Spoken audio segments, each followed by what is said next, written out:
جاوید صاحب، میں آپ سے ربیع الاول کے حوالے سے خاص سوال کرنا چاہتا ہوں جو مجھ تک پہنچا تھا کہ آخر اگر ہم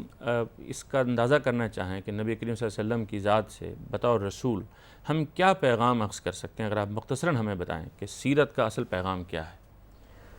رسول اللہ صلی اللہ علیہ وسلم بھی اللہ کے نبی ہیں۔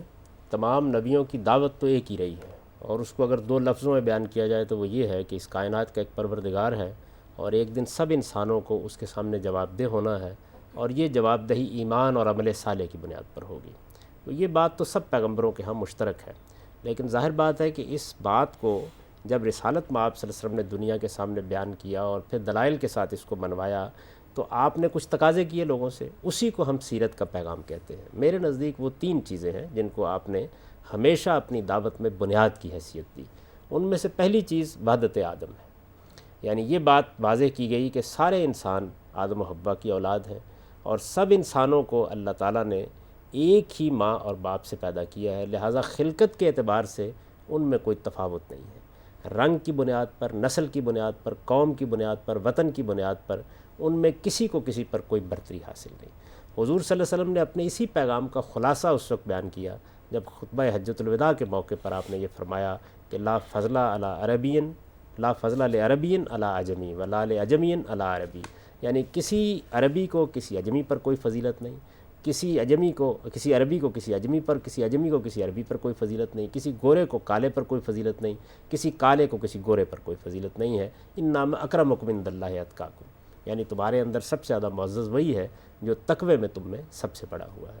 دوسری چیز جس کو آپ نے بیان کیا وہ وحدت الہ ہے، یعنی اس کائنات کا ایک ہی پروردگار ہے، وہی پروردگار ہے جس کے سامنے آپ کو جھکنا ہے، اسی کی عبادت کرنی ہے، اسی کی بندگی کرنی ہے، اسی کی اطاعت کرنی ہے، اسی سے مدد مانگنی ہے، اسی کے آستانے پر اپنا سر رکھنا ہے، اور اس طریقے سے گویا اپنے تمام زندگی کے معاملات کو اسی ایک ذات سے وابستہ کر لینا ہے۔ تو ایک ہی الہ ہے، دنیا میں کوئی زیادہ معبود نہیں ہے، کوئی دیوی نہیں ہے، کوئی دیوتا نہیں ہے، کسی کو کوئی خصوصی حیثیت حاصل نہیں ہے، باقی سب چیزیں اللہ تعالیٰ کی مخلوق ہیں، خواہ وہ فرشتے ہوں، خواہ وہ نبی ہوں، خواہ وہ بڑے سے بڑے نیک لوگ ہوں، سب اللہ کی مخلوق ہی ہے۔ تو اس کو حضور نے واضح کیا اور گویا توحید کو دنیا کے اندر ایک عالمی حقیقت بنا کر پیش کر دیا۔ اور تیسری چیز اخلاقی پاکیزگی، یعنی حضور نے یہ پیغام دیا کہ تمہارے اندر جو یہ نفس رکھا گیا ہے یہ آلودہ ہو جاتا ہے، اور اللہ تعالیٰ نے تم کو اس کی صلاحیت دی ہے کہ تم اس کے خیر اور شر کو، اس کی آلودگی اور پاکیزگی کو پہچان سکو، چنانچہ اپنی اس بصیرت سے کام لے کر اسے پاکیزہ بناؤ۔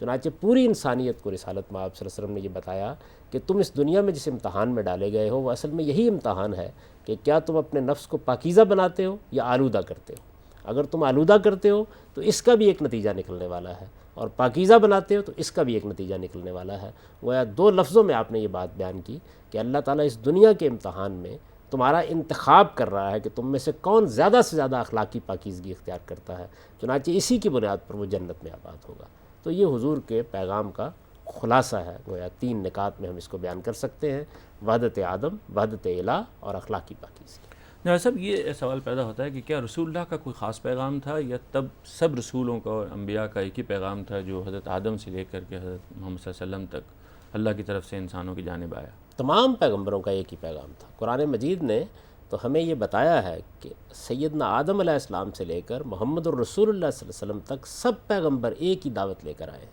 انہوں نے ایک خدا کو ماننے کی دعوت دی ہے، انہوں نے قیامت کے دن اللہ کے حضور میں پیشی سے انسانوں کو خبردار کیا ہے، انہوں نے ایمان اور عمل صالح کو اپنانے کی تلقین کی ہے، اور انہوں نے اسی طرح دنیا کو بتایا ہے کہ تم ایک ہی آدم و حوا کی اولاد ہو، تمہارا ایک ہی معبود ہے، اور اسی اخلاق کی پاکیزگی کو انہوں نے اپنی دعوت کی بنیاد بنایا ہے۔ ہمارے پاس یہ دعوت اب مستند ترین صورت میں رسالت مآب صلی اللہ علیہ وسلم کی شخصیت کی صورت میں ہے، اس وجہ سے ہم حضور کا ذکر کرتے ہیں۔ پرانے انبیاء جتنے بھی دنیا میں آئے ان کی تاریخ چونکہ ہمارے پاس مستند طور پر موجود نہیں، آپ کا دیا ہوا قرآن بھی موجود ہے، اور آپ کی پوری سیرت بھی ہمارے سامنے ہے، اور آپ کی تعلیمات کو ہمارے محدثین نے حدیثوں میں بھی بالکل تنقیح کر کے بیان کر دیا ہے۔ تو اس وجہ سے ہمارے پاس یہ مستند ترین چیز ہے، لہٰذا ہم حضور کا ذکر کرتے ہیں۔